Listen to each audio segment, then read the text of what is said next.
সাহাবায়ে کرام নামাজ পড়েছে নবী দেখে, সাহাবায়ে کرام ঈমান এনেছে নবী দেখে। এইজন্য আমরা সুন্নিরা নবী নবী করি। কথা বলেন ঠিক না ভাই?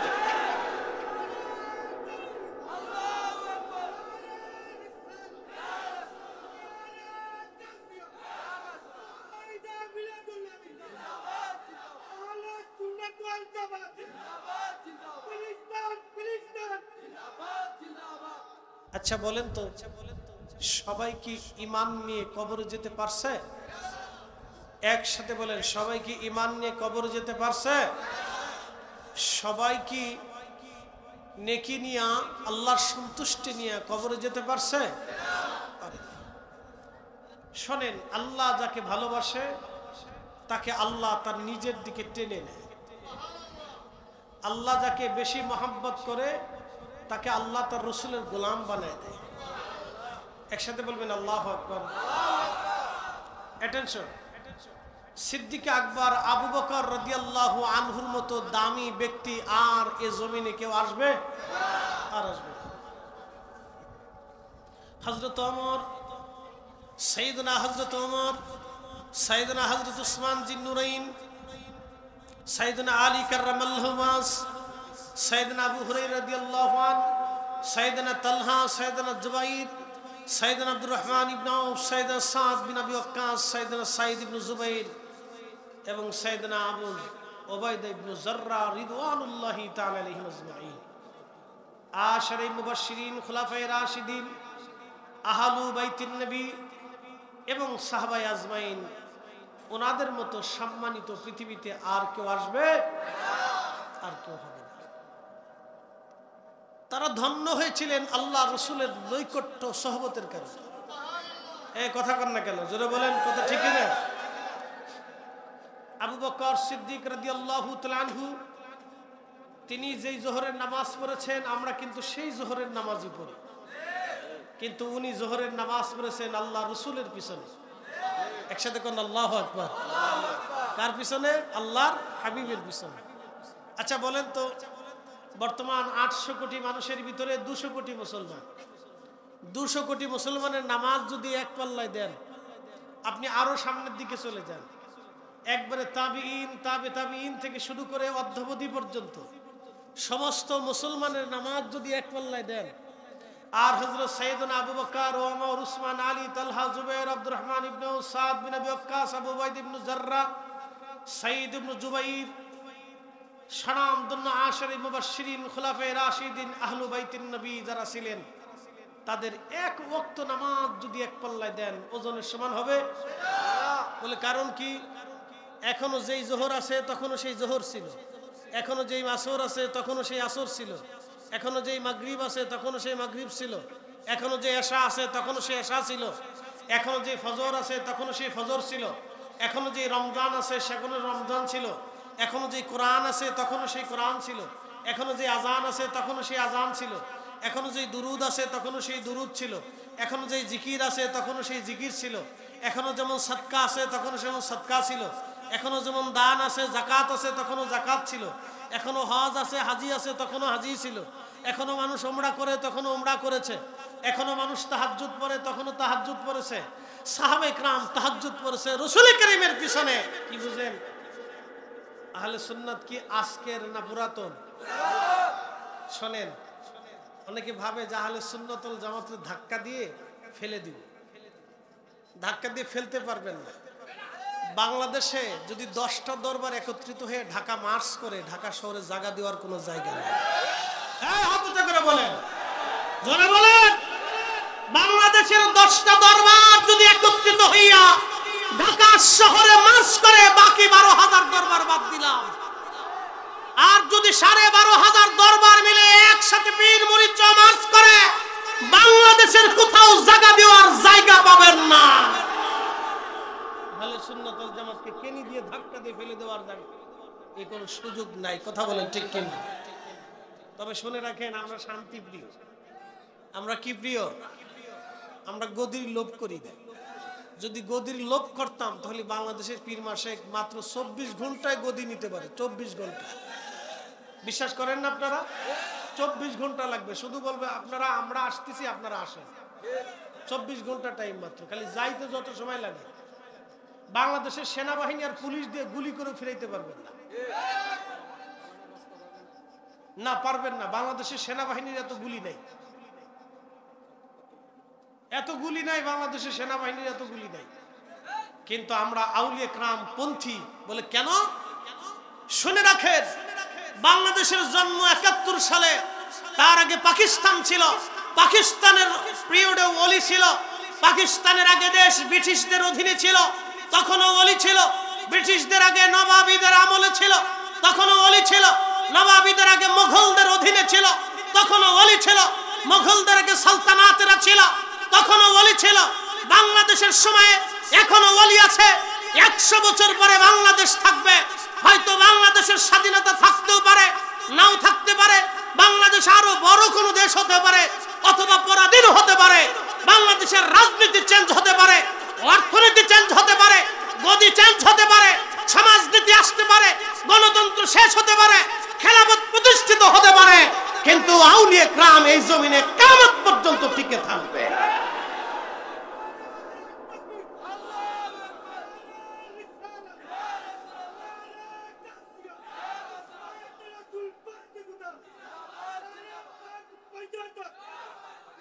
বিশ্বাস হয় না? কোরআন শরীফ বিশ্বাস হয়? কোন আয়াতে ভুল আছে? কোন হরফে বেমিল আছে? যদি কোরআন কলিজার ভিতর থেকে বিশ্বাস করেন তো ভাববেন এটা আল্লাহর কালাম, পৃথিবীর কোন ব্যক্তির কালাম না। কালামুল্লাহ, কালামুল্লাহ। যালিকাল কিতাবু লা রাইবা ফিহি হুদাল লিল মুত্তাকিন। এমন এক কিতাব, কোনো সন্দেহ নাই।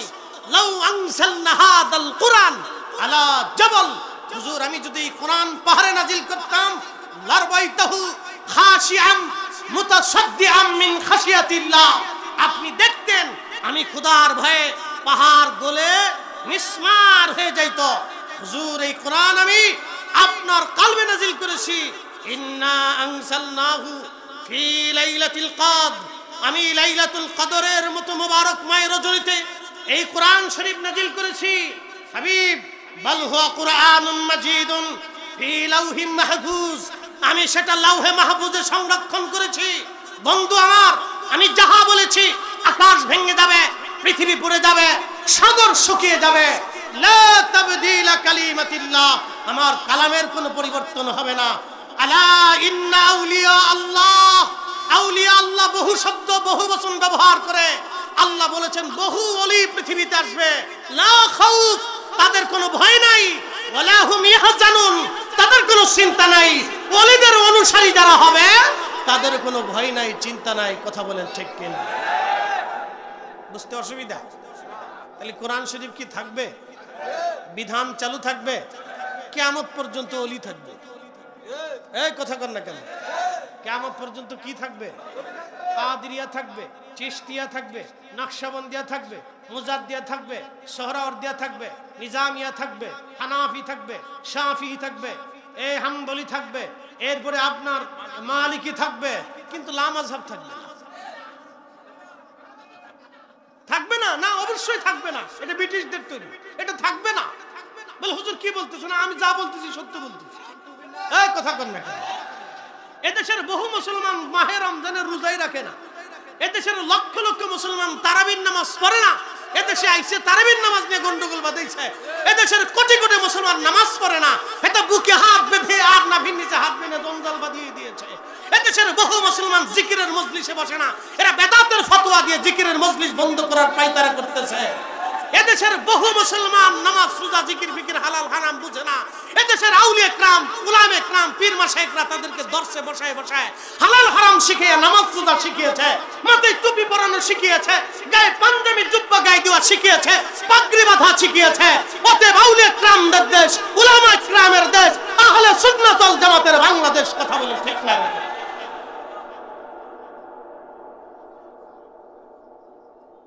বুঝতে কি কোনো কষ্ট হচ্ছে আপনাদের?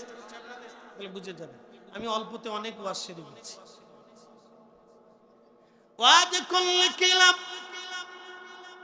শুনলে কি লাভ? লাভ হবে তার আমলে, আমলেও লাভ হবে না নবী প্রেম না থাকলে দিলে। ঠিক কি না? নবী প্রেম থাকলে দিলে লাভ হবে কম আমলে, সুপারিশ করবে নবী রোজ হাসরের ময়দানে। জ্ঞানী যারা বুঝে তারা শুধু ইশারায়, নাদানেরে বুঝাইতে পারে আছে কে কোথায়। জ্ঞানীর মতো জ্ঞানী হলে অল্প কথাই বুঝে, কচুর মতো কচু হলে অল্প ঝালে সিজে। শাহজালাল ইয়ামানি মুজাররদি সেই দিন যদি উনার জায়নামাজ পানির নিচে ডুবে যাইতো, যদি শাহজালাল ইয়ামানি মুজাররদি রাহিমাহুল্লাহর জায়নামাজ যদি পানির নিচে ডুবে যাইতো, আজকের এই সুন্দর বাগান আপনি পেতেন না। তার মানে বোঝা গেল শাহজালাল ইয়ামানির জায়নামাজ কিয়ামত পর্যন্ত বাংলায় ভেসে থাকবে। বুঝেন নাই মনে হয়? বুঝছেন? হ্যাঁ, একই বিশ্বাস দৃঢ় ঈমান নিয়ে বেঁচে থাকার চেষ্টা করবেন। ভাববেন ঈমান চলে গেলে আর ঈমান পাবেন না। বউ চলে গেলে বউ পাবেন, পিতামাতা চলে গেলে ও হাসরের ময়দানেও পিতামাতা পাবেন, কবরে যা দেখা হবে। বন্ধু বান্ধব চলে গেলেও হাসরের ময়দানে কিয়ামতে পাবেন, হাসরের ময়দানে দেখা হবে। কিন্তু ঈমান চলে গেলে কবরে আর হাসরে ঈমান খুঁজে পাওয়া যাবে। এটা একবারে কালবের ভিতরে বদ্ধ করে মজবুত করে ধারণ করতে হবে, মনে রাখবেন। খাজা বাবা আজমেরি সেনজারি রাহমাতুল্লাহ আলাইহি, প্লিজ কথা বলবেন না, ওয়াজের ভিতরে কথা বলতে হয় না, শুনতে হয়। খাজা বাবা আজমেরি রাহমাতুল্লাহ আলাইহি সেদিন তিনি আজমির শরীফে দাঁড়াইয়া এক মুষ্টি মাটি নিয়ে বিসমিল্লাহি আল্লাহু আকবার বলে পানিপথের প্রান্তরে ছুঁড়ে মেরেছিলেন।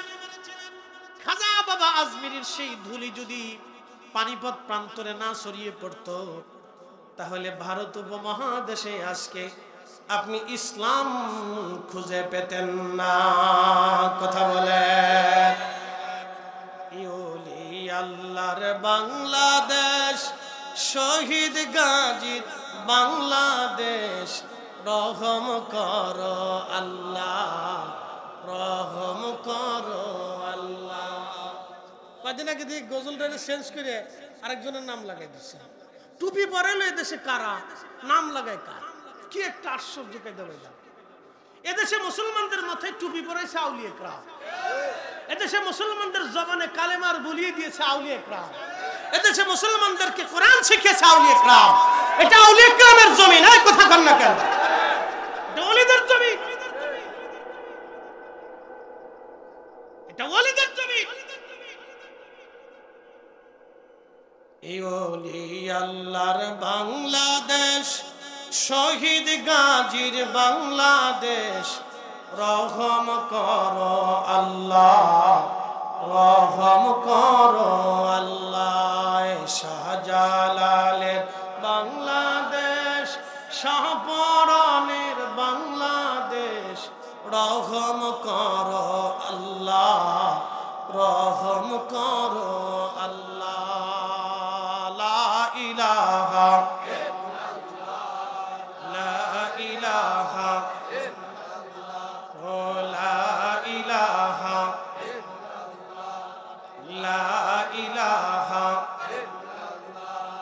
حسبي ربي جل الله ما في قلبي غير نور محمد بولي نور محمد لا إله إلا الله لا إله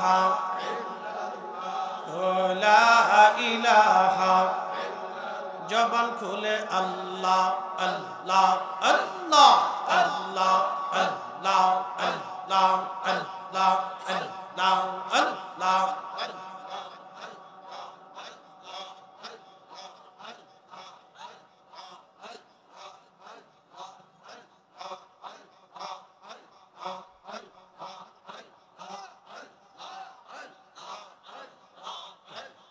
সুবহান কে পারে বুঝিতে তোমার শান আল্লাহ।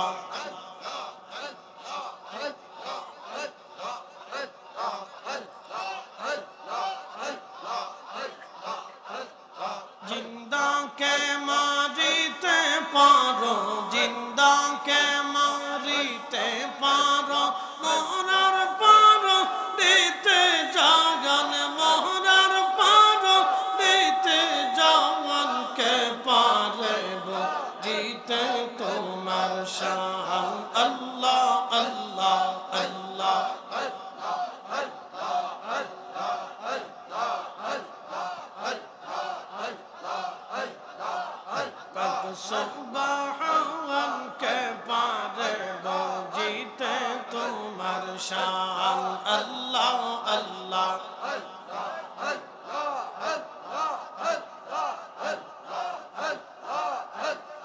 তোমার দোস্ত হাবিবুল্লাহ আগে তারে বানাইয়া নূরের রূপে তৈয়ার করে রাখছো তারে লুকাইয়া আল্লাহ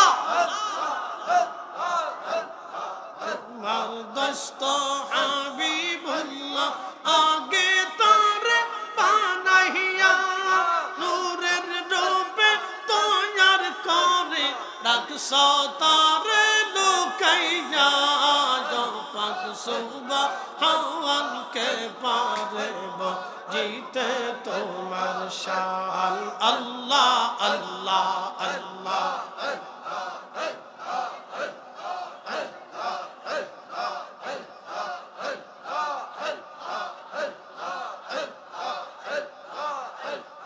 জিন্দা কে মারিতে পারো জিন্দা কে মারিতে পারো মহরার পারো দিতে জান তুমি মহরার পারো দিতে জান কে পারে জিতে তোমার শান আল্লাহ আল্লাহ আল্লাহ আল্লাহ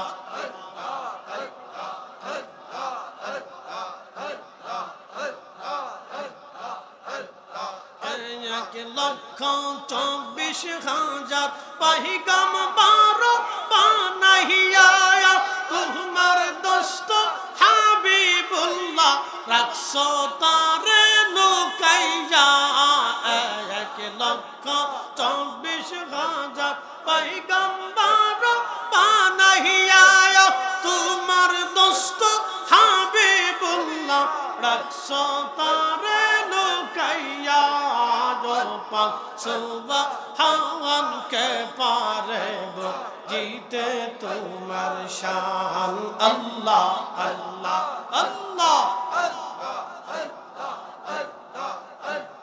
জিন্দা কে মারিতে পারো জিন্দা কে মারিতে পারো মহরার পারো দিতে জাগান কে পারে জিতে তোমার শান আল্লাহ আল্লাহ আল্লাহ আল্লাহ আল্লাহ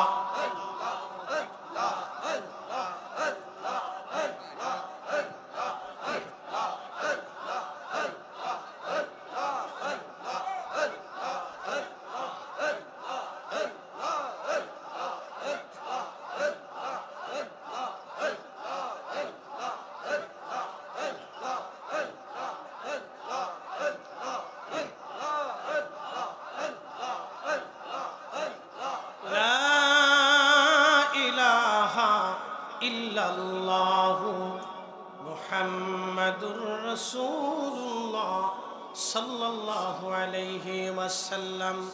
আমি ওয়াজের মাঝে মানব জাতির বয়স মিনিমাম হলো 2,24,000 বছর। এই 2,24,000 বছরে কোটি কোটি মানুষ কবরে চলে গেছে, সবাই ঈমান নিয়ে কবরে যেতে পারে নাই। খুব মনোযোগ দিবেন, যারা ঈমানওয়ালা তারা বড় ভাগ্যবান। সবাইকে আল্লাহ নবী মনোনীত করেন নাই, সবাইকে আল্লাহ রসুল মনোনীত করেন নাই।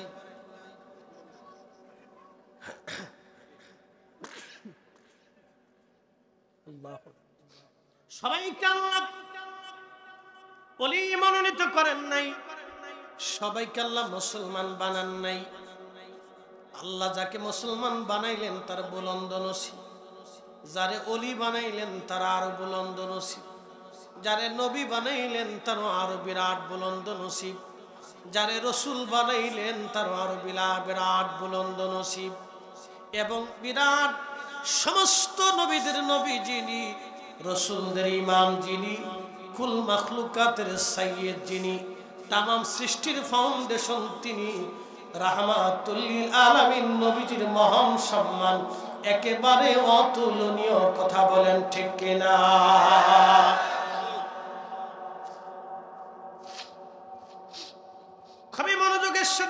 কথাগুলি শুনবেন হাজিরিন।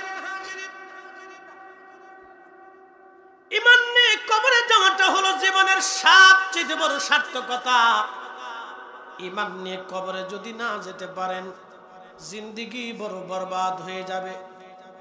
এই জন্য আল্লাহ কোরআনে বললেন, ইয়া আইয়ুহাল্লাযীনা আমানুত্তাকুল্লাহ, ঈমানদারেরা রে, আমি আল্লাহকে ভয় করো, হাক্কা তুকাতিহি, ভয় করার মতো করো, ওয়ালা তামুতুন্না ইল্লা ওয়া আনতুম মুসলিমুন, মুসলমান না হইয়া মইরো না। মুসলমান হতে হবে কার মতো? মুসলিম হতে হবে সাহাবীদের আদলে, মুসলিম হতে হবে তাবিদের আদলে, মুসলিম হতে হবে তাবিনদের আদলে, মুসলিম হতে হবে ওলিদের আদলে। তখন না কেন ওলিরা যেই পথে, আমরা থাকবো সেই পথে। কারণ খাজা বাবা আজমিরি ছিলেন আহলুস সুন্নাত ওয়াল জামাতের অনুসারী। আহলে সুন্নাত ওয়াল জামাতের অনুসারী ছাড়া কোনো মা ওলির জন্ম দিতে পারে না। এই কথা বল না, জোরে বলেন। আছে? পারে নাই, কোনো মা ওলির জন্ম দিতে পারে। এই জন্য মুসলমান হতে হবে সাহাবীদের আদলে। আউলিয়া کرام যেই পথে যেই মতে ঘুমিয়ে গেলেন, ওই পথে ওই মতে ওই ঈমানে যারা ঘুমাবে তারা ওয়ালা তামুতুন্না ইল্লা ওয়া আনতুম মুসলিমুন, তারা মুসলমান হয়ে কবরে যাবে। ওলিদের পথ ছাড়া প্রকৃত মুসলমান হওয়া যায় না। উপস্থিতি, কুরআন শরীফ থেকে প্রথমে একটা আয়াত পড়েছিলাম, ওই আয়াতের তাফসীরের দিকে যাব। নবীর দরবারে একজন সাহাবী ছিলেন, তার নাম সালাবা আল আনসারী। ওই সময় মুহাজির সাহাবী যারা ছিলেন তারা হিজরত করে মদিনায় গেলেন, আর মদিনার সাহাবীদেরকে বলা হতো আনসারী, সাহায্যকারী। আর মুহাজির যারা যারা হিজরতকারী, তারা বিভিন্ন অঞ্চল থেকে হিজরত করে মদিনায় আসলো। তাদের তো বাড়ি নাই, ঘর নাই, জমি নাই, সম্পদ নাই, ভাই নাই, বোন নাই, বংশ নাই, আত্মীয়তা কেউ নাই। আল্লাহর নবী সমস্ত আনসারীদেরকে ডেকে বলেন, আনসারীরা রে, আমার মুহাজির সাহাবীদেরকে তোমরা এক একজন নিয়ে ভাই বানায় নাও। কি বানায় নাও? ভাই। মুহাজিরদেরকে নিয়ে তোমরা ভাই বানায় নাও। সমস্ত আনসারী সাহাবীরা মুহাজিরদেরকে নিয়ে গেলেন ভাই বানায়া। কারো যদি জমি ছিল, অর্ধেক জমি ভাইয়ের নামে দিয়ে দিল। দুইটা ঘর থাকলে একটা ঘর ভাইকে দিয়ে দিল। বাড়ি বাসনপত্রগুলি ভাগ করে তার মুহাজির ভাইকে দিয়ে দিল। কারো যদি দুইজন স্ত্রী ছিল, একজন স্ত্রীকে তালাক দিয়ে তার ভাইয়ের সাথে বিবাহ পড়ায় দিল। একসাথে বলবেন আল্লাহু আকবার। না না, হয় না, আরো জোরে বলে। এজন্যই তারা পৃথিবী বিজয় করেছিল। আল্লাহর হাবিব সাহাবায়ে کرامকে সামনে নিয়ে বসলেন, সাহাবীরা রে, তোমরা শুনে নাও, আমার এক দল উম্মত দুনিয়াতে আসবে, তারা কাফেরদের সামনে মাথা নত করে থাকবে। সাহাবায়ে کرام চিন্তায় পড়ে গেলেন, ইয়া রাসূলুল্লাহ, তারা কি আমাদের থেকে সংখ্যায় কম হবে? নবীজি বলেন, না সাহাবীনা, তারা তোমাদের থেকে বহু বহু গুণে সংখ্যায় বেশি থাকবে। একটু চিন্তা করেন, আল্লাহ রাসূলের কথার সাথে মিলে দেখেন। সাহাবায়ে کرام খুব চিন্তায় পড়ে গেলেন, পেরেশানির মধ্যে পড়ে। এত বেশি পেরেশানি পড়লেন যে চিন্তায় পড়ে গেলেন যে এত উম্মত থাকার পরও তারা কাফেরদের সামনে মাথা নত করবে, আর আমরা মুসলিমে কয়জন কাফেরদের সামনে মাথা নত করি না? আল্লাহর নবী ডাক দিয়ে বললেন, সাহাবীরা, তোমাদের থেকে বহু বহু গুণে তারা বেশি হবে, কিন্তু কাফেরদের সামনে মাথা নত করে থাকবে তারা। সাহাবায়ে کرام বলেন, হুজুর কি জন্য? নবীজি বলেন, সাহাবীরা রে, তোমরা যেমন দুনিয়াকে লাথি মেরে মৃত্যুকে কবুল করে নিয়েছো, মরণকে তোমরা ভয় পাও না, আমার এক জামাত উম্মত দুনিয়াতে আসবে যারা মৃত্যুকে ভয় পাবে, দুনিয়াকে ভালোবাসবে। মিলিয়ে নিবেন, খুব মিলাবেন। মৃত্যুটাকে ভয় পাবে, দুনিয়াটাকে ভালোবেসে নিবে। মৃত্যুটাকে ভয় পাবে, দুনিয়াটাকে ভালোবেসে নিবে। ঠিক ওই সময় আমার উম্মতরা কাফেরদের সামনে মাথা নত করে পড়ে থাকবে। তারা সংখ্যায় বেশি হবে, কিন্তু কাফেরদেরকে তারা ভয় পাবে।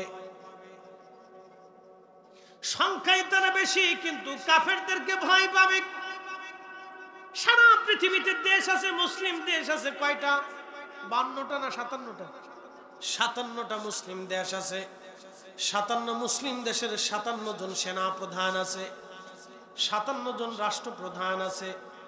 57টা মুসলিম দেশে মিনিমাম হলো 1 কোটি মুসলমান সৈন্য ফৌজ আছে।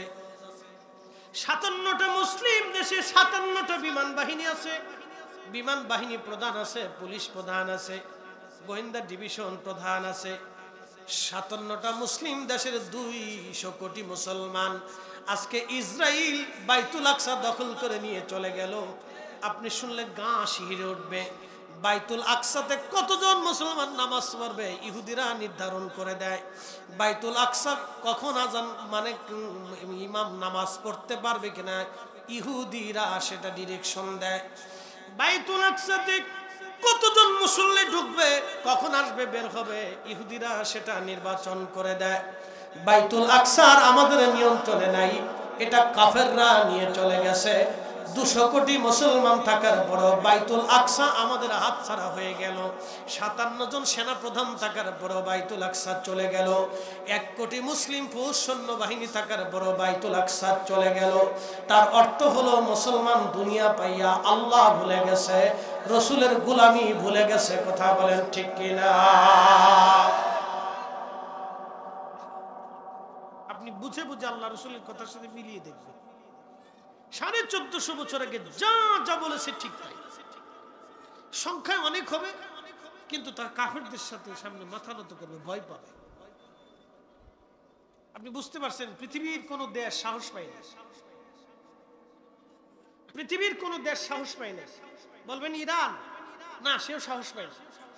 সে মাঝে মধ্যে 2 সাইড দিয়ে ক্ষেপণাস্ত্র ফুটিং মারছে, মারার পরে থেমে গেছে। শুধু হামাসের কিছু যোদ্ধারা যুদ্ধ করে টিকে আছে, বাড়িঘর শেষ হয়ে গেছে, সন্তান শহীদ হয়ে গেছে, কিচ্ছু নাই তাদের, কিন্তু তারপরও তারা যুদ্ধ করে যাচ্ছে। একসাথে বলবেন আল্লাহু আকবার। না হয় না, আরো জোরে বলেন, আরো জোরে বলেন। তাহলে মুসলমান আছে কয়জন হিসাব করছেন? মুসলমান আছে সৌদির বাদশা, বিরাট মুসলমান। মধ্যপ্রাচ্যের যত আমির উমরা আছে সব বিরাট বিরাট মুসলমান, না বিরাট বিরাট মুসলমান। তারা ঘন্টা মুড়ি সবসময় থাকে, ঘন্টা মাথার থেকে সরায় না। কি কথা কন না কেন? না বুঝেন না? ঘন্টা মাথার থেকে সরায় না, এটা সরাইতো না। এটা সাইনবোর্ড, সাইনবোর্ড। এটা কি সাইনবোর্ড? সাইনবোর্ড মাথার থেকে ঘন্টা সরায় বই তো। এক একজনের বউ আছে 30টা। এবারে ডরাবে না, ডরাবো কি? আমি চিন্তা করে আমি মরে গেলে আমার বউদের অবস্থা কি হবে? কথা ক্লিয়ার, কোনো ভেজাল টেজাল নাই। কারো বিবি আছে 25টা, কারো স্ত্রী আছে 15টা, কারো আছে 20টা। যার যত টাকা তার তত বউ, অসুবিধা নেই। এরা আবার আমরা দেশে এসে ফতোয়া আমারে মিলাদুন নবী হারাম, তোর ফতোয়ার গোষ্ঠী কি লাই? এই কথা কম না কেন? ধরে বলে, হাত উঁচা করে বলে মিলাদুন নবী চলবে না দেশে, চলবে না, ঘরে ঘরে মিলাদ চলবে। কথা কম না কেন? ঠিক কিনা?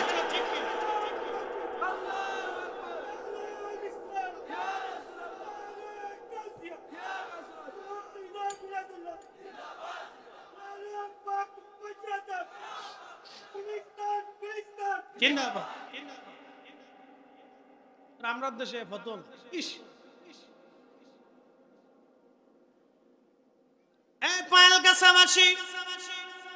বরুড়ার মুসলমান খুবই মনোযোগের সাথে কথাগুলি শুনবেন।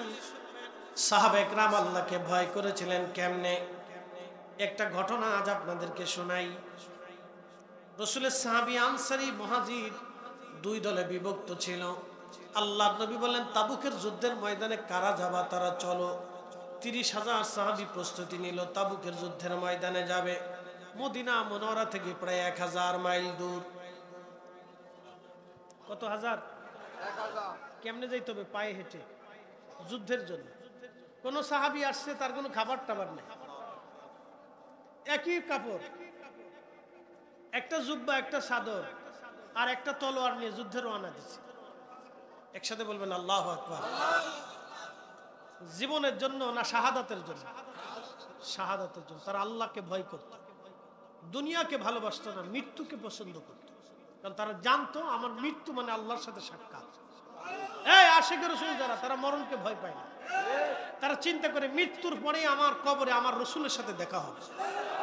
ইমাম আহলুস সুন্নাত আলা হযরত রাহিমাহুল্লাহ, হুজুর গাউসে পাক রাহিমাহুল্লাহ, ইমাম মালিক রাহিমাহুল্লাহ, মুজাদ্দিদ আল ফিসানি রাহিমাহুল্লাহ, খাজা বাকিবিল্লাহ রাহিমাহুল্লাহ, শাহ সুফি ফুলানামা রাহিমাহুল্লাহ, পৃথিবীর বড় বড় বুজুর্গ যারা ছিলেন, তারা মৃত্যুকে পছন্দ করতেন যে মৃত্যুর পরেই আমার রাসূলের সাথে দিদার হবে। আল্লাহু আকবার। সাহাবী রাসূল ৩০,০০০ সাহাবী তাবুকের যুদ্ধের ময়দানের দিকে রওনা করলেন। ৩০,০০০ সাহাবীর ভিতরে একজন সাহাবী ছিলেন মুহাজির। মুহাজির সাহাবীর ভাই ছিল হযরতে সালাবা। সালাবা ছিলেন আনসারী সাহাবী। সালাবাকে বলে গেলেন, ভাই আমার, আমি তো যুদ্ধের ময়দানে চলে যাচ্ছি, তুমি যেহেতু মদিনাতে আসো, আমার স্ত্রী আছে, আমার সন্তান আছে, আমার স্ত্রী সন্তানদের ভরণ পোষণ, খাবার দাবার দেখাশোনা তুমি করবে।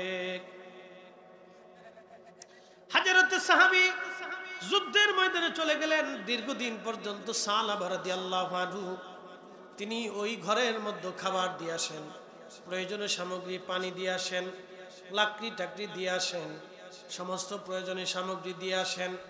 একদিন শয়তান ডাক দিয়ে বলল, সালাবারে, তুমি তো প্রত্যেক দিন তোমার ভাইয়ের স্ত্রীর ঘরে খাবার দিয়ে আসো, তার সন্তানদেরকে খাবার দিয়ে আসো, কিন্তু তুমি তো একটা বড় পর্দা সরায় দেখো নাই তোমার ভাইয়ের স্ত্রী দেখতে কেমন।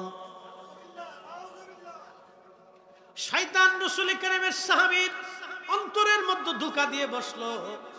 আল্লাহর নবী বললেন, সাহাবীরা রে শোনো, উম্মতেরা শোনো, শয়তান রক্তের শিরার ভিতর দিয়ে ঢুকে কলবের মধ্যে বসে বসে ধোঁকা দিতে থাকে। যদি এই ধোঁকা থেকে তুমি বাঁচতে চাও তো আল্লাহর জিকিরের ধাক্কা মারো। আল্লাহর জিকিরের ধাক্কা যখন মারবেন তখনই শয়তান আপনার কাল থেকে বের হইয়া দৌড়াইয়া পালাইয়া চলে যাবে। চিৎকার মেরে জোরে বলেন আল্লাহু আকবার। এজন্য ওলিরা জিকির করাইতো। ওলিরা কি করাইতো? আর আমরা দেশের মোল্লাই সৌদি আরব ফেরত, made in Saudi Arab, made in Abdul Wahab Najdi. উনি বেদাতের কথা হচ্ছে, বেদাত বেদাত সাহাবীদের জমানায় ছিল না। সূরা কোথাকার, এই কে বলছে না সাহাবীদের জমানায় ছিল না? আল্লাহ রাফাস সাউতি যিকরিহিনা ইয়ানশরিফুন নাসু মিনাল মাকতুবা কানা আলা হাদিন নবী সাল্লাল্লাহু আলাইহি ওয়াসাল্লাম। রাবাহুল বুখারী। নবীর জমানাতে সাহাবায়ে کرام ফরজের নামাজের পরে উচ্চ আওয়াজ দিয়ে জোরে জোরে জিকির করতেন। একসাথে বলবেন আল্লাহু আকবার। এই ফতোয়া মারতেছে, ফতোয়া দিয়ে ইসলামটা শেষ করে ফেলছে। এত ফতোয়া মারছে যে আমাদের যুবক শ্রেণী আজকে অধিক যুবকরা আদবের নষ্ট হয়ে গেছে। দেখেন মুরব্বি দেখলে সালাম দেয় না। এই কথা কর না কেন? ক্লাস 10 এর ফুলাপনে যেমনি ছাত্র শিক্ষকরা ধরে ফিটা, এটা দেখলে আপনার কাছে গা শিউরে উঠবে। আগামীর দিন আমাদের অন্ধকারে নিমজ্জিত, আমাদের আগামীর দিন অন্ধকারে নিমজ্জিত। এই যে বিদ্যালয়গুলিতে প্রথম সবক আদব শেখানো উচিত। প্রত্যেকটা বাংলাদেশের বিদ্যালয়ে বিদ্যাপীঠে সিলেবাসের প্রথমেই আদব শেখানো উচিত। এটা আদব শেখানো হয় না। বাংলাদেশে এক এক সময় এক একটা শিক্ষা ব্যবস্থার ভিতরে কিছু আস্তিক নাস্তিক আবিজাবি আউলা জাউলা বাউলা বসে থাকে, যেগুলির কারণে আমাদের শিক্ষা ব্যবস্থা ধ্বংস হয়ে যাইতেছে। নারী কমিশন নামে নারী কমিশন আইসা বলে দিল পতিতাদেরকে কর্মজীবী শ্রমজীবীর মর্যাদা দিতে হবে। আরে বেটা, আমাদের দেশের লক্ষ লক্ষ নারীদেরকে বেশ্যা বানানোর বুদ্ধি হয়েছে। কথা কন না কেন? আমরা উচিত কথা বললে বলবো হুজুররা ভালো না। আপনি বুঝতে পারতেছেন, যদি এদেশের পতিতাদেরকে যদি শ্রমিক হিসেবে মর্যাদা দেওয়া হয়, এদেশের লক্ষ লক্ষ নারীরা পতিতা ব্যবসায় নেমে যাবে। লক্ষ লক্ষ যুবকদের চরিত্র নষ্ট হবে, লক্ষ লক্ষ ফ্যামিলি ধ্বংস হবে, লক্ষ লক্ষ সন্তানের বাবা মার কোনো পরিচয় থাকবে না। এটা কখনোই হতে দেওয়া যাবে না। এই কথা বল না, কখনোই হতে দেওয়া যাবে না।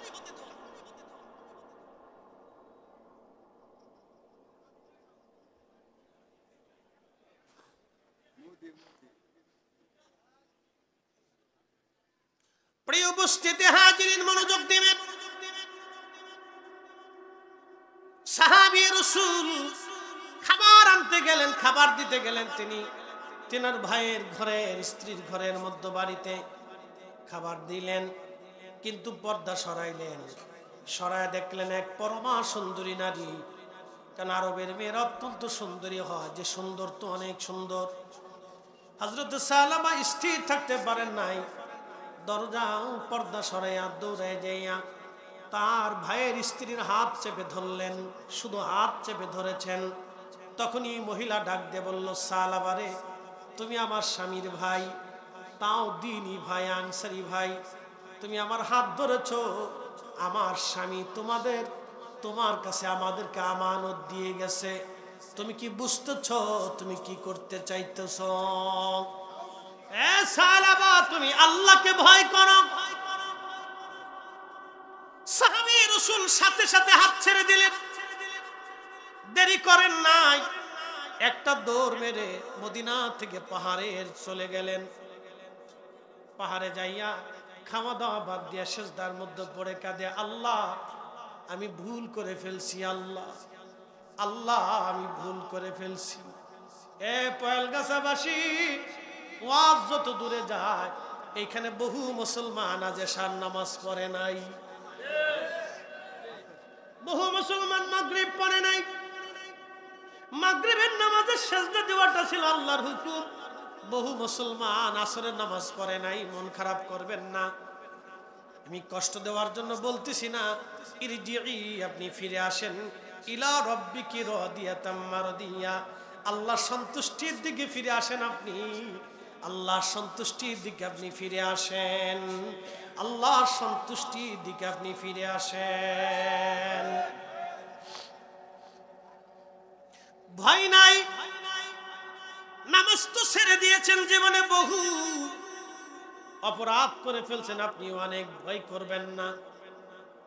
সাহাবী রাসূল পাহাড়ের মধ্যে যে কান্না শুরু করলেন সিজদায় পড়ে, আল্লাহ, মনিবের অবাধ্য গোলামের পরিণতি না হয় জানি কি কঠিন হবে। মনিবের অবাধ্য গোলামের, বুঝেন নাই, মনিবের অবাধ্য গোলাম।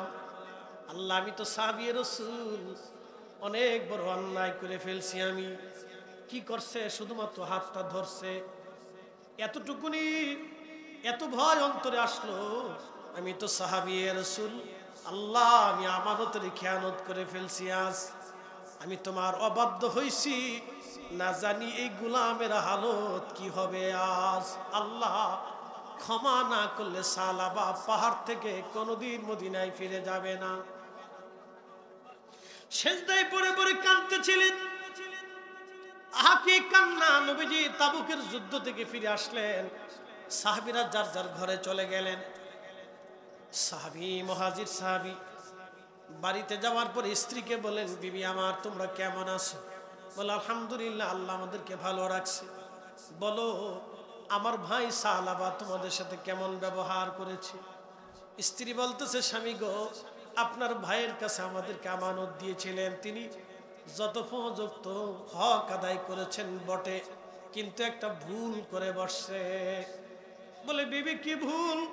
বলতেছে, স্বামী গো, ভুল হলো, তিনি হঠাৎ করে একদিন হয়তো আমার সৌন্দর্য মোহিত হয়ে আমার হাত চেপে ধরেছেন। আমি তখন আপনার আমানতের কথা স্মরণ করিয়েছি। আল্লাহর ভয়ের কথা স্মরণ করানোর পরে আপনার ভাই আমার হাতটা ছেড়ে দিয়ে পাহাড়ে চলে গেছে। বহুদিন ধরে কান্নাকাটি করে আল্লাহর কাছে তওবা করতেছে। সে আর মদিনাতে ফিরে আসে নাই। মুহাজির সাহাবী তিনি চলে গেলেন। যাইয়া সে পাহাড়ে খুঁজতে খুঁজতে সালামকে পেয়ে গেলেন। বলল, ভাই আমার, আমি তোমারে মাফ করে দিছি, তুমি চলো মদিনায়। বলে, না ভাই, তুমি মাফ করলে হবে না, আল্লাহ মাফ না করা পর্যন্ত আমি ফেরবো না। ভাইরে তুমি মাফ না করলে হবে না, আমার রব মাফ করছেনি। অনেক অনুনয় বিনয় করতেছে, ভাই চলো মদিনাতে, আমি রাসূলের দরবারে নিয়ে যাব, আল্লাহর হাবিবের বরগাহে তোমারে নিয়ে যাব। বলতেছে ভাইরে তুমি আমাকে নিতে পারো, কিন্তু আমার হাত বেঁধে আসামিকে যেমনে ধরে নিয়ে যাওয়া হয় ওইভাবে তুমি আমাকে বেঁধে নিয়ে রওনা করো। সালাবা রাদিয়াল্লাহু আনহুর হাত বাঁধা হলো। মুহাজির সাহাবী রশি টেনে টেনে নিয়ে আসলেন মদিনায়। সালাবা রাদিয়াল্লাহু আনহুর মেয়ে ছিল খানসামা রাদিয়াল্লাহু আনহা। হযরতে খানসামা এসে বলেন, আব্বা জান আপনি যে ভুল করেছেন গো বাবা, আসেন আপনাকে হযরত আবু বকরের দরজায় নিয়ে যায়, দেখি আবু বকর কি করে আপনার জন্য। হযরত সালাবাকে মেয়ে খানসামা রাদিয়াল্লাহু আনহা রশি ধরে টেনে টেনে সিদ্দিক আকবরের দরজায় নিয়ে গেলেন। কে? বলে আমি সালাবার মেয়ে খানসামা। বলে খানসামা কি জন্য আসছো? বলে আবু বকর সিদ্দিক, আমার আব্বা জানকে রশি বেঁধে নিয়ে আসছি, আমার আব্বা ভুল করে ফেলছে, আপনি তো সিদ্দিক আকবর, আল্লাহর নবীর বরগাহে নিয়ে আমার আব্বা জানের জন্য একটা ব্যবস্থা করে দেন। আবু বকর বললেন, না হে খানসামা, তোমার আব্বা জানের অপরাধ নিয়ে আমি রাসূলের দরবারে সুপারিশ করতে পারবো না, আমার পক্ষে সম্ভব না, তুমি চলে যাও। হযরতে খানসামা রশি টেনে টেনে হযরত ওমরের দরজায় নিয়ে আসছে। হযরত ওমরের দরজায় নিয়ে আসার পরে বলতেছে সালাম দিয়ে, কে? বলে আমি সালাবার মেয়ে খানসামা আসছি, সাইয়েদনা ওমর রাদিয়াল্লাহু আনহু আপনার দরজাতে আসছি, আমার আব্বাজান ভুল করে ফেলছে, এখন আপনি আল্লাহর নবীর বরগাহে নিয়ে আমার আব্বাজানের জন্য একটা ফয়সালা নিয়ে আসেন। হযরত ওমর বললেন, না না খানসামা, তুমি তোমার বাপকে নিয়ে চলে যাও, আমার দ্বারা এই সম্ভব হবে না, তোমার আব্বা বড় নাফরমানি করে ফেলছে, আমানতের খেয়ানত করে ফেলছে, আমার দ্বারা সম্ভব না।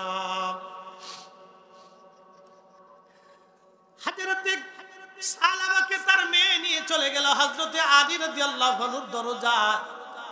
বলল, হযরতে আলী, আমি খানসামা সালাবার মেয়ে আপনার দরজায় আসছি, আমার আব্বা ভুল করে ফেলছে গো, আপনি নবীর দরজায় নিয়ে আমার আব্বা জানকে মাফ করায় দেন। হযরত আলী বললেন, না রে খানসামা, আমার পক্ষেও সম্ভব না, তুমি অন্য কোথাও চলে যাও। হযরতে খানসামা ডাক দিয়ে বলতেছে, আব্বা জান, আবু বকরের দরজায় গেলাম, তিনিও জায়গা দিলেন না, হযরত ওমরের দরজায় গেলাম, তিনিও জায়গা দিলেন না, আলীর দরজায় গেলাম, তিনিও জায়গা দিলেন না, আপনাকে নিয়ে চলি আল্লাহর হাবিবের বরগাহে।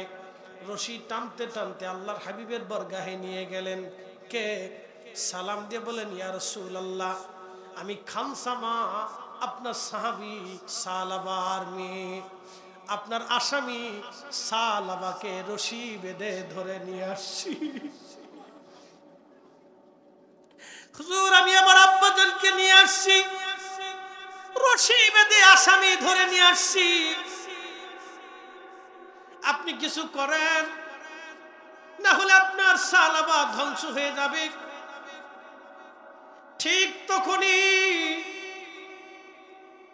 সাহাবী রাসূল খানসামা রাদিয়াল্লাহু আনহা এবং সালাবা রাদিয়াল্লাহু আনহু দাঁড়িয়ে দাঁড়িয়ে দরজায় কাঁদতেছিলেন। আল্লাহর নবী ডাক দিয়ে বললেন, খানসামা রে, তুমি তোমার আব্বাজানকে নিয়ে যাও, আল্লাহর ওহী না আসা পর্যন্ত আমি রাসূল সিদ্ধান্ত দিতে পারি না। সালাবা ডাক দিয়ে বলল, মা খানসামা রে, আমার রশি ছেড়ে দাও, আমি পাহাড়ে চলে যাব, আজ কোনদিন ফিরে আসবো না যদি আল্লাহ আমারে মাফ না করে। রাসূলের সাহাবী রওনা হয়ে গেলেন, যেতে যেতে পাহাড়ে চলে গেলেন। পাহাড়ে যাওয়ার পরে কাঁদতেছিলেন আর বলতেছিলেন, হে রব, আমি আবু বকরের দরজায় গেছি, তিনি তাড়িয়ে দিয়েছেন, আমি ওমরের দরজায় গেছি, তিনিও তাড়িয়ে দিয়েছেন, আমি হযরত আলীর দরজায় গেছি, তিনিও তাড়িয়ে দিয়েছেন, আমি তোমার মেহবুবের দরজায় গেছি, তিনি আমাকে নিরাশ করেছেন। আল্লাহ, ইয়া আল্লাহ, তোমার দরজা থেকে যদি আমাকে নিরাশ করে দাও, তোমার খানসামা ধ্বংস হয়ে যাবে আল্লাহ, তোমার সালাবা ধ্বংস হয়ে যাবে আল্লাহ। আল্লাহ, আমি সালাবা কোনোদিন মদিনায় ফিরে যাব না যদি তুমি ক্ষমা না করো আল্লাহ। এইভাবে বিনয় বিনয় করে সালাবা রাদিয়াল্লাহু আনহু কাঁদতেছিলেন। আমার আল্লাহ জিব্রাইলকে পাঠিয়ে দিলেন আল্লাহর হাবিবের বারগাহে। জিব্রাইল আমিন এসে সালাম দিলেন, ইয়া রাসূলুল্লাহ, পৃথিবীর মালিক কি আপনি না আল্লাহ? বলে, হে জিব্রাইল, সৃষ্টির মালিক আমার রব, আমার আল্লাহ। হাবিব, আল্লাহ বড় দয়াবান, আল্লাহ বড় দয়াময়। বন্ধু আল্লাহর হাবিব, আপনি সাহাবী সালাবাকে সংবাদ দিয়ে দেন আল্লাহ তার জীবনের অপরাধ মাফ করে দিয়েছে। চিৎকার মেরে জোরে বলেন আল্লাহু আকবার। কখনো তোমাকে যদি ভুলি, হেদায়েতের আলো জেলে নিউ কাছে তুলি, কখনো তোমাকে যদি ভুলি, হেদায়েতের আলো জেলে নিউ কাছে তুলি, ঠাই দিও প্রিয়তম গো, ঠাই দিও প্রিয়তম অগ মহিয়ান। তুমি রহমান, তুমি মেহেরবান, অন্ধ গাহে না শুধু তোমার গুণগান, অন্ধ গাহে না শুধু তোমার গুণগান, বুঝেও বুঝে না তবু শান। তুমি রহমান, তুমি মেহেরবান। আল্লাহুম্মা সাল্লি আলা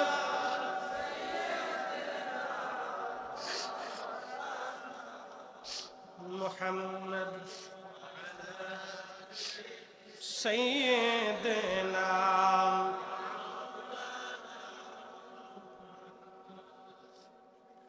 হযরত সালাবার ব্যাপারে নবীজি ডাক দিলেন, সাহাবীরা, সালাবার আল্লাহ মাফ করে দিয়েছে, তোমরা কে কে আমার সালাবাকে পাহাড় থেকে আনতে যাবা বলো। হযরত আবু বকর, হযরতে ওমর, হযরতে সালমান ফারসি, হযরত আলী রিদওয়ানুল্লাহি তাআলা আলাইহিম আজমাইন, এই চারজন মহান সাহাবী দাঁড়িয়ে গেলেন। আল্লাহর নবী বললেন, আবু বকর, ওমর, তোমরা দুইজনে বসো। সালমান ফারসি এবং আলী রাদিয়াল্লাহু আনহুমা, তোমরা দুইজনে চলে যাও, আমার সাহাবাকে পাহাড় থেকে খুঁজে তালাশ করে নিয়ে আসো। নবীর মহান দুইজন সাহাবী খুঁজতে খুঁজতে পাহাড়ের গহ্বরে যায় দেখলেন একটা কোনায় সালাবা সেজদায় পড়ে কাঁদতেছে, আল্লাহ ক্ষমা যদি না করো তোমার সালাবা ধ্বংস হয়ে যাবে, আল্লাহ তোমার সালাবা ধ্বংস হয়ে যাবে, ক্ষমা যদি না করো। আমার পীর মুর্শিদ হুজুর কেবলা জান আট্টুশির হুজুর শেষ রাত্রিবেলা তাহাজ্জুদের সময় একটা শের গাইতেন, আপনাদেরকে একটু শোনাই। শুধু মাঝে মধ্যে হয়তো অনেকেই বিরূপ মন্তব্য করতে পারেন, একটা সুন্দর শের আপনাদেরকে শোনাবো।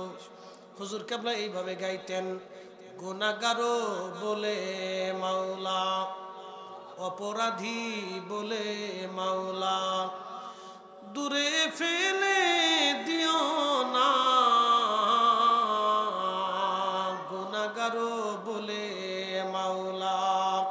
ঠিক তাহাজ্জুদের সময় শেষ রাত 3টে 3:30 ভিতরে এই শেরটা টানতেন, অপরাধী বলে মাওলা, গুনাহগারো বলে মাওলা, দূরে ফেলে দিও না, মাগফিরাতের দ্বার হইতে নায়ম্মেদ কইরো না, মাগফিরাতের দ্বার উম্মেদ কইরো না। আল্লাহ ইয়া আল্লাহ বলে ডাকি মাওলা শোনো না। আল্লাহ ইয়া আল্লাহ বলে ডাকি মাওলা শোনো না। না জানি কই রাশি আমি কি গুনাহ, না জানি কই রাশি আমি কি গুনাহ। এভাবে কাঁদতেন তিনি, মুরিদরাও কাঁদত। প্রিয় উপস্থিতি, সানাবা পাহাড়ের গুহার মধ্যে পড়ে পড়ে কাঁদতেছে, আল্লাহ ক্ষমা যদি না করো তোমার সালাবা ধ্বংস হয়ে যাবে। সালমান ফার্সি গেলেন আর সাথে হযরত আলী গেলেন। দুইজন যায় সালাবাকে বলতেছে, সালাবারে মাথা উঠাও, সুসংবাদ নিয়ে আমরা আসছি। বলে বলো কি সুসংবাদ? বলে আল্লাহ তোমারে মাফ করে দিয়েছে। একসাথে জোরে বলেন আল্লাহু আকবার। قل يا عبادي الذين أسرفوا على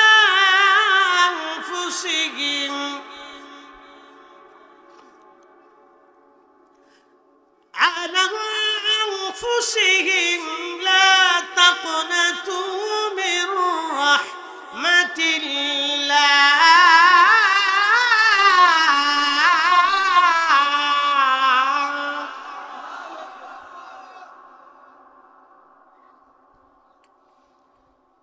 إن الله يغفر الذنوب جميعا।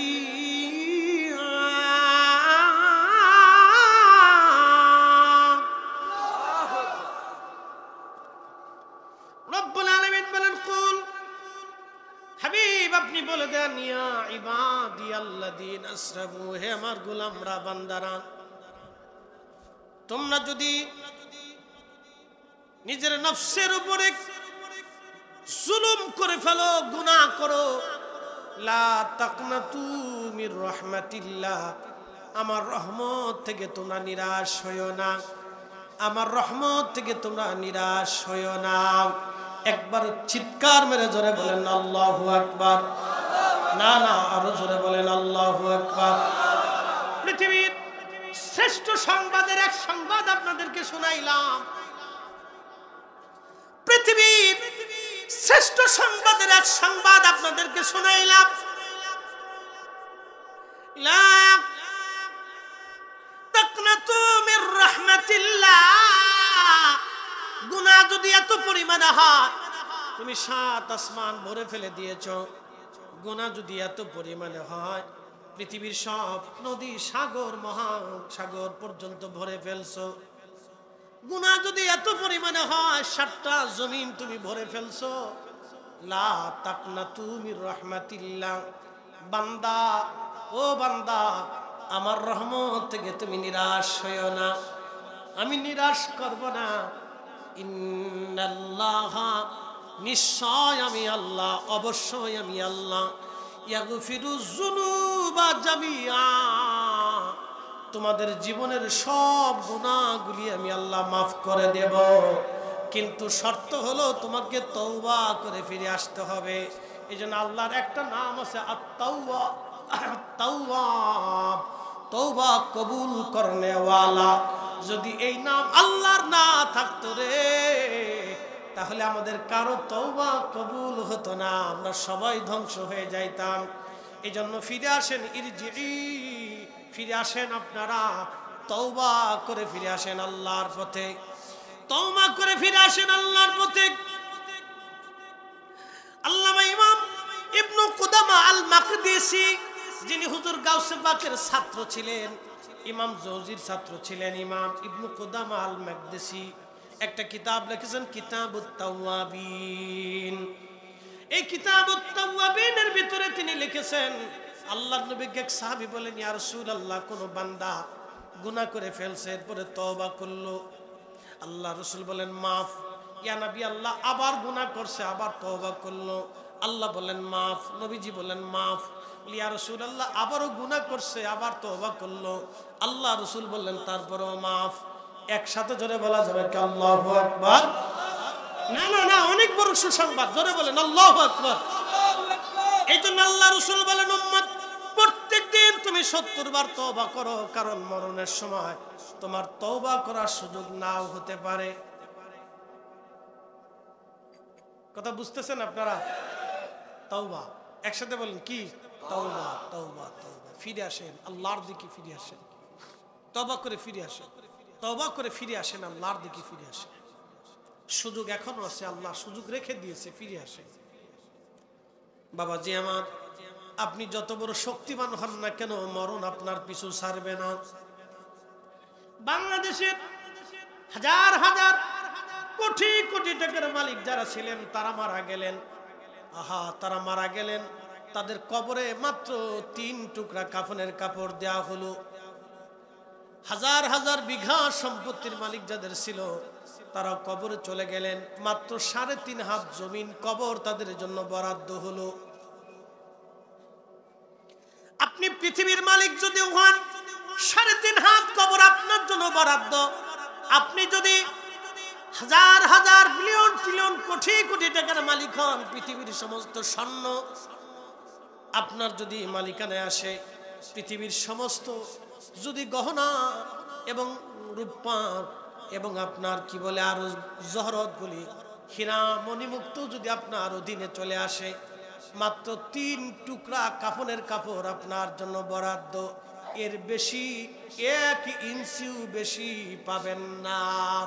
মাত্র 3 টুকরা বরাদ্দ, 3 টুকরা বরাদ্দ কাপড়, মাত্র 3.5 হাত জমিন বরাদ্দ। আমার এই 2টা কথা যদি কেউ বাড়ি পর্যন্ত নিয়ে যেতে পারেন, তাহলে আজকেই তওবা হবে। আল্লাহ জীবনে কারো অর্থ মেরে খাবো না, জীবনে কারো হক মেরে খাবো না, আল্লাহ জীবনে জীবনে কারো রক্ত চুষবো না, আল্লাহ জীবনে কারো অধিকার ক্ষুণ্ণ করব না, জীবনে ভাইয়ের সম্পদ মারব না, জীবনে বোনের হক নষ্ট করব না, জীবনে কখনো মা বাবার হক নষ্ট করব না। শুধু 2টা কথা বাড়ি নিয়ে যান। 1 নাম্বার, আপনি অনেক অর্থের, যত অর্থের মালিক হন, পৃথিবীর মালিক হলো আপনার জন্য মাত্র 3 টুকরা কাফনের কাপড় বরাদ্দ। সারা পৃথিবীর মালিকও যদি আপনি হয়ে যান, 3.5 হাত জমিন আপনার জন্য বরাদ্দ। এর বেশি কিছুই আপনি পাবেন না। সাহাবী 2 জন সাহাবাকে নিয়ে আসলেন। তখন হযরত বেলাল রাদিয়াল্লাহু আনহু ফজরের আযান দিলেন, আসসালাতু খায়রুম মিনান নাওম, ঘুম থেকে নামাজ ভালো। সমস্ত সাহাবী মসজিদ ভরা, একেবারে জায়গা নাই। হযরত সালাবা রাদিয়াল্লাহু আনহু সবার পিছনের কাতারে এসে দাঁড়াইলেন। আল্লাহর নবী কোরআন তেলাওয়াত শুরু করলেন। সূরা ফাতিহা পড়ার পরে নবীজি সূরা তাকাসুর শুরু করলেন। আল্লাকুমুত তাকাসুর হাত্তা যুরতুমুল মাকাবির।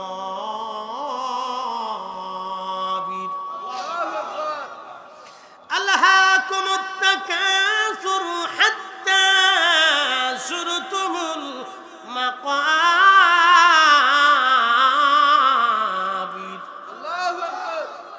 ঠিক তখনই হযরত সালাবা রাদিয়াল্লাহু আনহু থরথর করে কাঁপতেছিলেন।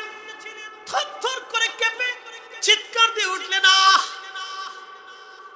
শুধু আহ!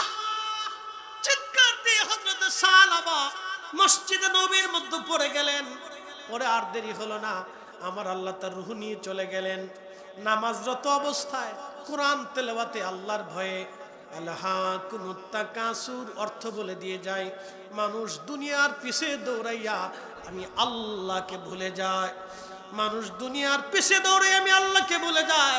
হাত্তা যুরতুমুল মাকাবির, কবর পর্যন্ত, কবর পর্যন্ত। এরপরে আর কোনো সুযোগ নাই। সালাবা ঘুমিয়ে গেলেন। মসজিদের মধ্যে সালাবা ইন্তেকাল করলেন। একসাথে চিৎকার মেরে জোরে বলেন না মারহাবা, লা ইলাহা লা ইলাহা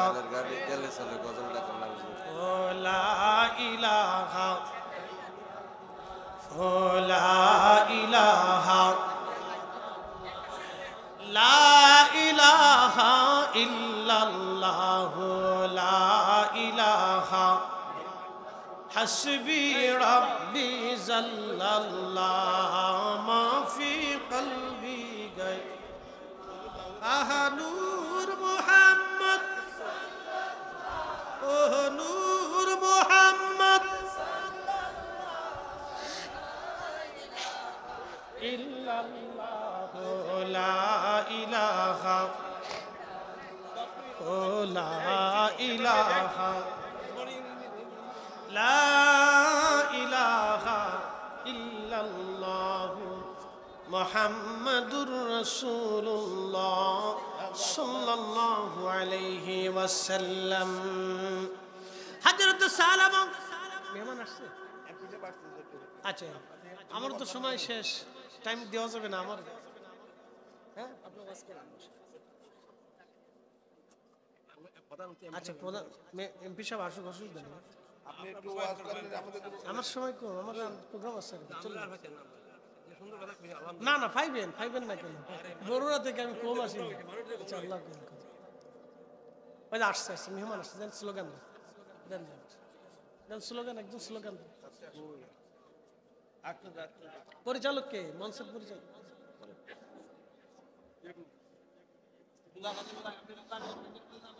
নারে তাকবীর, নারে তাকবীর, নারে রিসালাহ, নারে রিসালাহ, নারে গাউসিয়া, আহলে সুন্নাত ওয়াল জামাত।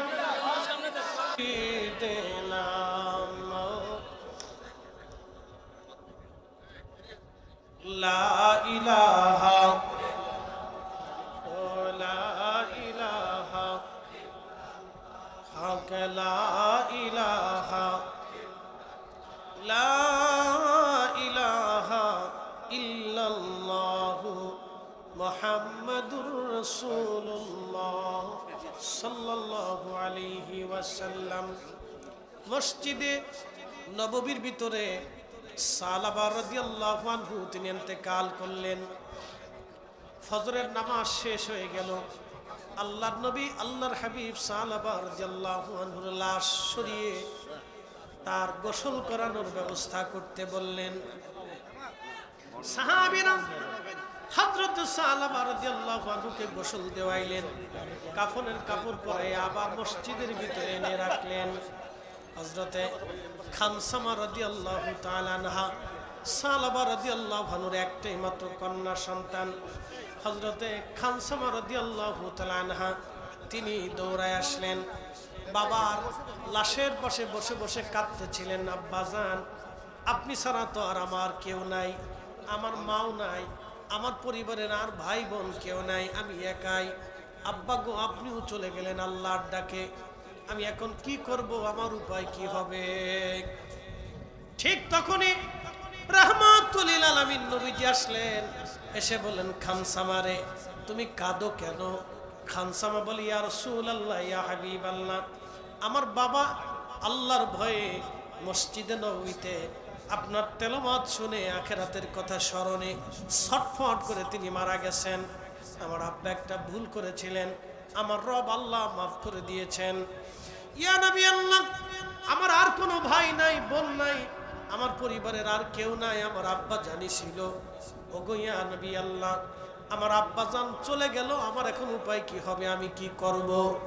আল্লাহর নবী বললেন, খানসামারে তোমার বাবা যদি রাহমাতুল লিল আলামিন হয় তাহলে কেমন হবে? আল্লাহু আকবার। তোমার বাবা যদি রহমতের নবী হয় তাহলে কেমন হবে? তোমার বোন যদি ফাতেমা হয় তাহলে বলো কেমন হবে? তোমার বাবা যদি নবী হয় তাহলে কেমন হবে? তোমার বোন যদি ফাতেমা হয় তাহলে খানসামা বলো তোমার কেমন হবে? খানসামা হেসে দিয়ে বলেন, ইয়া রাসূলুল্লাহ, এর চাইতে বুলন্দ নসিব খানসামার জন্য আর কিছু হতে পারে না। তুমি মোদের আশার আলো, ঠিক কিনা? তুমি মোদের আশার আলো, তাই তো তোমায় বাসি ভালো, তুমি মোদের আশার আলো, তাই তো তোমায় বাসি বলো হৃদয় নামের ফুলদানিতে, হৃদয় নামের ফুলদানিতে গেথে রেখেছি প্রেমের মালা। ইয়া রাসূলুল্লাহ ইয়া হাবিবাল্লাহ, ইয়া রাসূলুল্লাহ ইয়া হাবিবাল্লাহ, ইয়া রাসূলুল্লাহ।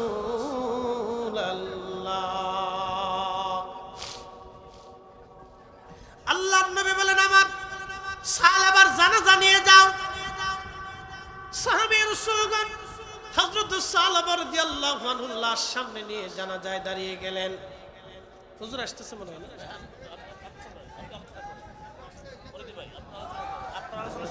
সাহাবা আচ্ছা তাকবীরটা দিয়ে শেষ করি। নারে তাকবীর, নারে রিসালাত, নারে কাউসিয়া, আহলে সুন্নাত ওয়াল জামাত। শেখ শাহজালাল শাহসুফি সুজল হায়াত গোলাম মোহাম্মদ আব্দুল কাদের কাওকাব হুজুর কিবলার আগমন। সাপুতার শরীফের পিছে হুজুর কিবলার আগমন। কমিটির পক্ষ থেকে, এলাকাবাসীর পক্ষ থেকে, সুন্নি জামাতের পক্ষ থেকে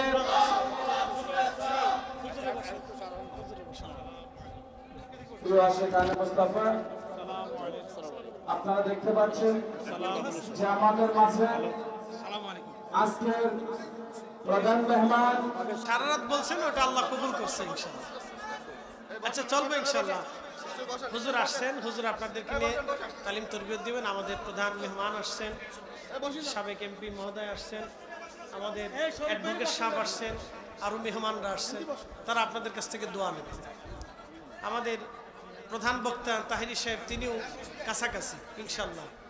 তাই জন্য আমি আর সময় নিব না। সাহাবা রাদিয়াল্লাহু আনহুর জানাজা, বিরাট সাহাবে کرام দাঁড়িয়ে, তা আল্লাহর নবী জানাজা পড়াইতে যাবেন, কিন্তু আল্লাহ রাসূল পায়ের উপরে আঙ্গুলের উপরে ভর দিয়ে দিয়ে দিয়ে দিয়ে দিয়ে দিয়ে আস্তে আস্তে যাচ্ছেন। একসাথে কোন আল্লাহু আকবার।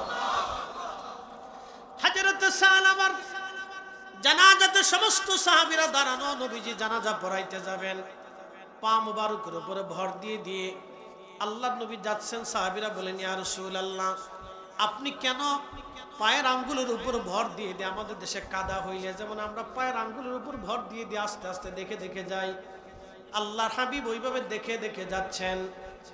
সাহাবীরা বললেন হুজুর এরকম কখন আপনি হাঁটেন না, আজকে কেন এরকম হাঁটেন? বলে সাহাবীরা রে, আমার সাহাবার জানাজায় আল্লাহর আসমান থেকে এত ফেরেশতা আল্লাহ পাঠাইছে। আল্লাহু আকবার। আমার সাহাবার জানাজায় আল্লাহর আসমান থেকে এত ফেরেশতা পাঠিয়েছে, সাহাবীরা পা রাখার মতো কোনো জায়গা আমি পাচ্ছি না, সেই জন্যে আমি ধীরে ধীরে বুঝে বুঝে পা রাখতেছি যাতে ফেরেশতাদের পায়ের উপরে পা পড়ে না যায়। চিৎকার মেরে জোরে বলেন না ইয়া রাসূলুল্লাহ। তার মানে বোঝা গেল আশিকে রাসূল, গোলামে রাসূল, নবীর গোলাম যারা, আশিকে রাসূল যারা, আল্লাহর ওলি যারা, তাদের জানাজায় অসংখ্য ফেরেশতারা হাজির হয়। কথা বল না কেন, ঠিক কিনা? তাহলে আমরা আহলে সুন্নাত ওয়াল জামাতের পথে আসি না নাই? না না, হাত উঁচু করে বলেন আসি না নাই? সুন্নি মুসলমান হয়ে বাঁচতে চাই কি চাই না? সুন্নিয়ত আমাদের ঈমান, সুন্নিয়ত আমাদের কি? জোরে বলেন কি? আরো জোরে বলেন কি? রাসূল আমাদের কি? আমাদের জীবন যাবে, ঈমান যাবে, জীবন যাবে, ঈমান যাবে।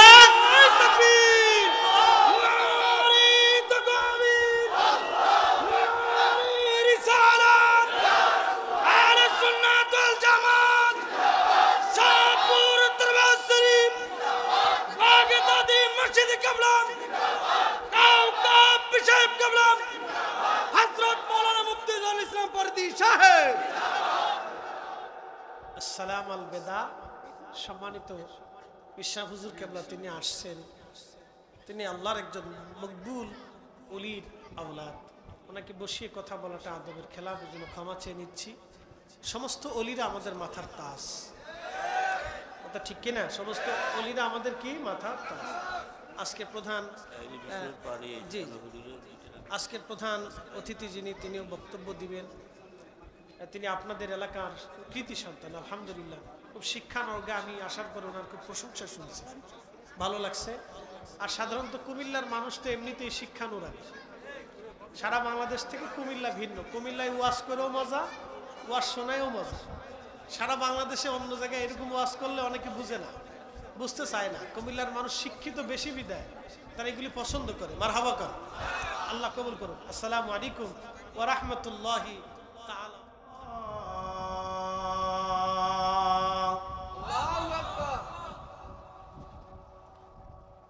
وفي آيات أخرى في شان حبيبه ومحبوبه إن الله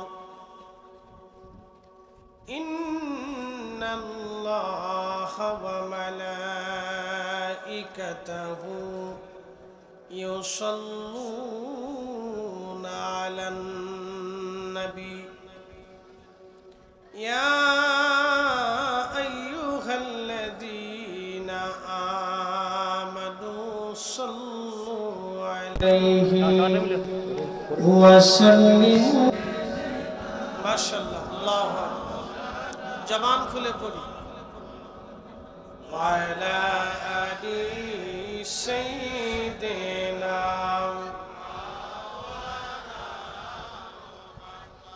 بلغ العلا بكماله كشف الدجى بجماله حسنت صالح صلوا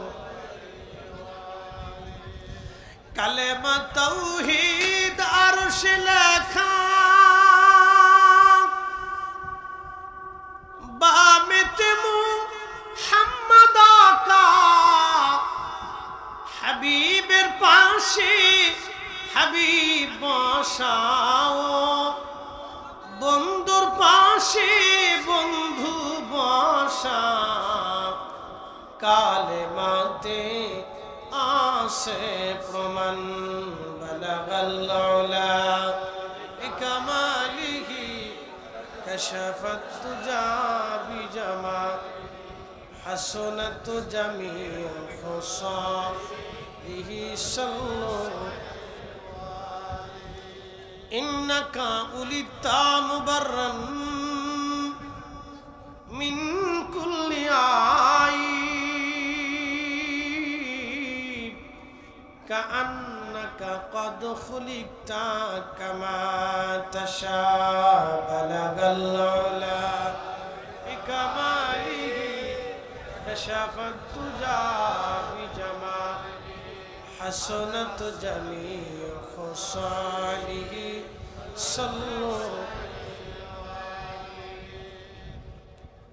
কালিমাতুশ শুকুর সে আল্লাহর দরবারে ঐতিহ্যবাহী পয়েলগাছা বহুমুখী উচ্চ বিদ্যালয় মাঠ প্রাঙ্গণে আজকের এই সুন্নি মহাসম্মেলনের সম্মানিত প্রধান মেহমান আধ্যাত্মিক সাধক আলহাজ শাহসুফি শেখ শাহজাদা সৈয়দ গোলাম মোহাম্মদ আব্দুল কাদের কৌকাব আল কাদরি সাহেব মাদ্দাজিল্লাহুল আলী। আজকের যিনি প্রধান অতিথি জনাব জাকারিয়া তাহের সুমন সাহেব, সাবেক সংসদ, আপনাদের এলাকার কৃতি সন্তান, এবং আজকের অন্যতম মেহমান অ্যাডভোকেট আলহাজ কাজী মাওলানা আবুল হোসেন সাহেব। প্রধান আলোচক যিনি আলোচনা আপনাদের সামনে উপস্থাপন করবেন আন্তর্জাতিক খ্যাতিসম্পন্ন বিশিষ্ট ইসলামী চিন্তাবিদ এবং বক্তা আমার প্রিয় ভাই আল্লামা গিয়াসউদ্দিন আত-তাহিরি সাহেব, সম্মানিত চেয়ারম্যান দাওয়াত ইমানি বাংলাদেশ। আজকে উপস্থিত আলহাজ মাওলানা আব্দুর রাব্বাহ আল কাদরি সাহেব মাদ্দাজিল্লাহুল আলী, আলহাজ হযরত মাওলানা আব্দুর রহিম মজুমদার সাহেব, मौलाना रुहुल अमीन मियाजी साहेब, जनाब अलहाज मौलाना नसीरुद्दीन अल कादरी, अलहाज हज़रत मौलाना हिलालुद्दीन अकंद साहेब, আল হযরত মাওলানা মিজান রহমান সাহেব সহ সকল সম্মানিত অতিথিবৃন্দ, এলাকার সম্মানিত ব্যক্তিবর্গ, এই পয়ালগাছা উচ্চ বিদ্যালয়ের সম্মানিত ম্যানেজিং কমিটির সকল সদস্যবৃন্দ এবং এই বহুমুখী উচ্চ বিদ্যালয়ের সকল শিক্ষকবৃন্দ, ছাত্র ছাত্রী, এই বাজারের সকল ব্যবসায়িক বৃন্দ, এলাকার সকল আশিকিন মুহিব্বিন, শাকিরিন, জাকিরিন, মুসলিমিন, মুমিনিন, সুন্নি জনতা, আল্লাহ এই এলাকার বহু মানুষ থেকে বাছাই করে আপনাকে এবং আমাকে আল্লাহ তার বেহেশতের বাগানের জন্য মনোনীত করেছেন, পছন্দ করেছেন। সেই জন্য আল্লাহর আসমানে আমরা একসাথে শুকরিয়া আদায় করে বলি আলহামদুলিল্লাহ। সহিহ ইবনে হিব্বানের ভাষায় পৃথিবীতে নবী এসেছেন 1,24,000। মোল্লা আলী কারি মাক্কি হানাফি রাহিমাহুল্লাহের শরহে ফিকহুল আকবারের ভাষায় নবী এসেছেন, রসুল এসেছেন 2,24,000 পৃথিবীতে। আমি 2,24,000 নবী এবং রসুল আলাইহিম সালাতু ওয়াসসালামদেরকে যদি ধরি, এক বছর অন্তর অন্তর যদি রসুল পৃথিবীতে আসেন, নবী আলাইহিমুসসালামগণ যদি পৃথিবীতে আসেন, তাহলে মানব জাতির বয়স একবারে মিনিমাম হলো 2,24,000 বছর। মনোযোগ দিবেন, মানব জাতির বয়স একবারে মিনিমাম হলো 2,24,000 বছর। এই 2,24,000 বছরে বিলিয়ন ট্রিলিয়ন কোটি কোটি মানুষ কবরে চলে গেছে। রাজা মহারাজা, সাম্রাজ্যের অধিপতি, আমির উমরা, জমিদার, অর্থবিত্ত, জ্ঞানী গুণী, সাইন্টিস্ট, আধ্যাত্মিক, অলি, পীর, মাশায়েখ, উলামা, ফুদালা, চোর, ডাকাত, বদমাশ আর সর্বনিকৃষ্ট মানুষ পর্যন্ত কবরে চলে গেছে।